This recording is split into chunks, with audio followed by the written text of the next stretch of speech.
സ്വർണ്ണമാല പോയാൽ നിങ്ങൾക്ക് കിട്ടാൻ വളരെയേറെ ബുദ്ധിമുട്ടാണ്. ഒരു കാരണവശാലും കിട്ടില്ല. എന്തിനാ നിങ്ങൾ വീട്ടിൽ നിന്നോ അല്ലെങ്കിൽ വേറെ എവിടുന്നോ ഷോ കാണിച്ചോ, റെയിൽവേ സ്റ്റേഷനിൽ വേണ്ട.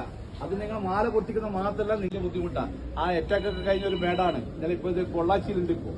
അപ്പൊ അതുകൊണ്ട് ഒരു കാരണവശാലും നിങ്ങളെ പത്രാസ് കാണിച്ചിട്ടുള്ള മാല ഇട്ട് പോക്ക് വേണ്ടെന്നാ പറയുന്നത്. ഇനി ഇട്ട് പോകുന്നുണ്ടേ നിങ്ങളെ ഇഷ്ടം. വന്ന് പരാതി കൊടുത്തേ നമുക്കൊന്നും ആക്ഷൻ എടുക്കാൻ പറ്റില്ല. ഈ നിങ്ങൾക്ക് യാത്രയിൽ ഉപകരിക്കേണ്ട പല കാര്യങ്ങളും റെയിൽവേ ചെയ്തിട്ടുണ്ട്. നിങ്ങൾക്ക് എന്തെങ്കിലും ഒരു ആവശ്യം ഉണ്ടെങ്കിൽ തന്നെ ഇമ്മീഡിയറ്റ് 139 എന്ന് പറഞ്ഞ ടോൾ ഫ്രീ നമ്പർ ഉണ്ട്. കേൾക്കുന്നില്ല ലേഡീസ്?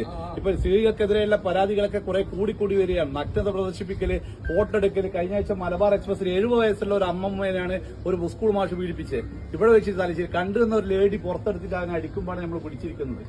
അപ്പോ അതുകൊണ്ട് പ്രത്യേകം പറയുന്നത്, ഇങ്ങനെ എന്തെങ്കിലും ഒരു സംഭവം ഉണ്ടെങ്കിൽ നിങ്ങൾ വിളിക്കേണ്ട നമ്പറാണ്. ലേഡീസ് പ്രത്യേകം ശ്രദ്ധിക്കുക. ആർക്കെങ്കിലും ഈ കൂടിയിരുന്നോട്ടർക്ക് അറിയാം നമ്പർ അറിയാവാ? ടോൾ ഫ്രീ നമ്പർ ആർക്കും അറിയാവാ? വളരെ മോശം തോന്നുന്നത് 130. നമ്മൾ ദിവസവും തലശ്ശേരിന്നോ എല്ലാ സ്റ്റേഷനും ക്ലാസ് എടുത്ത് വെച്ചാൽ വിടുന്ന എല്ലാവരും. 139 എന്ന ടോൾ ഫ്രീ നമ്പറാണ്. ഡൽഹി 139. ഡൽഹിയിലായാലും രാജസ്ഥാനിലും യു പിയിലായാലും ചെന്നൈയിലായാലും തലശ്ശേരിയായാലും മംഗലാപുരത്തായാലും ബാംഗ്ലൂരായാലും എവിടുന്നും ഫ്രീ നമ്പറാണ്. നിങ്ങൾക്ക് ഫ്രീ ആയിട്ട് വിളിക്കുക. എമർജൻസി ആയിട്ട് നമ്മൾ അടുത്ത സ്റ്റേഷനിലേക്ക് എത്തും. പക്ഷേ എങ്കിൽ അനാവശ്യമായിട്ട് എന്റെ ഷൂ പോയി, എന്റെ പഴയ ഡ്രസ്സ് പോയി എന്നിട്ട് ഒരു കാരണവശാലും വിളിക്കാൻ പാടില്ല.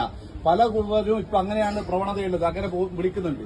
അങ്ങനെ വിളിച്ചു കഴിഞ്ഞാൽ എന്താ പ്രശ്നം ചോദിച്ചാൽ നിങ്ങൾക്ക് മൂന്നാമത്തെ പ്രാവശ്യം നമ്പർ ബ്ലോക്കായി പോകും. പിന്നെ നാലാമത്തെ പ്രാവശ്യം നിങ്ങൾ ഉച്ചവരെ ഉടവരെ പോകുമ്പോൾ നിങ്ങൾക്ക് നെഞ്ചുവേദനയോ ഏതെങ്കിലും അത്യാവശ്യ കാര്യങ്ങൾ എന്തെങ്കിലും അനുഭവപ്പെട്ടാൽ നിങ്ങൾക്ക് വിളിച്ചാൽ കിട്ടില്ല. അങ്ങനെയുള്ള അനുഭവങ്ങൾ യാത്രക്കാർക്കുണ്ട്.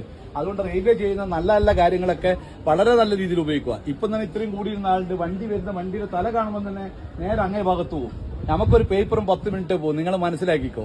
അതായത് നമുക്കൊരു പേപ്പറും 10 മിനിറ്റ് ഈ പോസ്റ്റ് മട്ടത്തിന്റെ കാര്യങ്ങളൊക്കെ എഴുതലും അത് ബോഡി വീട്ടിൽ കൊണ്ടൊക്കെ ഇല്ലു.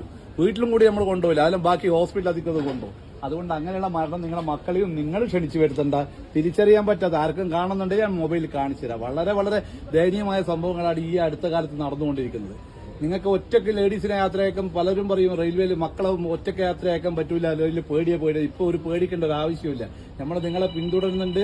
പിന്നെ നമ്മുടെ ഉദാഹരണത്തിൽ ഇപ്പൊ മംഗലാപുരം എന്ന് പറഞ്ഞാൽ തിരുവനന്തപുരം വരെ വരുന്ന ഒരു യാത്രക്കാരി ഒരാളാണെങ്കിൽ, സിംഗിൾ ലേഡി ആണെങ്കിൽ RPF വനിതാ കോൺസ്റ്റബിൾ എല്ലാ സ്റ്റേഷനിലും പോയിട്ട് മേരി സഹേലി എന്ന് പറഞ്ഞ ഒരു പരിപാടിയുണ്ട്. നിങ്ങളെ വന്നിട്ട് എന്തോ പ്രശ്നമുണ്ടോ തിരുവനന്തപുരം എത്തുന്നവരെ നിങ്ങളോട് ചോദിക്കും. ഇങ്ങനെയുള്ള കുറെ നല്ല നല്ല കാര്യങ്ങളൊക്കെ ഉണ്ട്. അതൊക്കെ നിങ്ങൾ ഓർത്തു വെക്കുക. ഒരു ഡോക്ടർ ചെയ്തതാണ് 139 അജ്ഞത കൊണ്ട് ചെയ്തു വെച്ചതാണ്. കണ്ണൂരിൽ നിന്ന് കോഴിക്കോട് വരെ പോകേണ്ട ഡോക്ടറാണ്.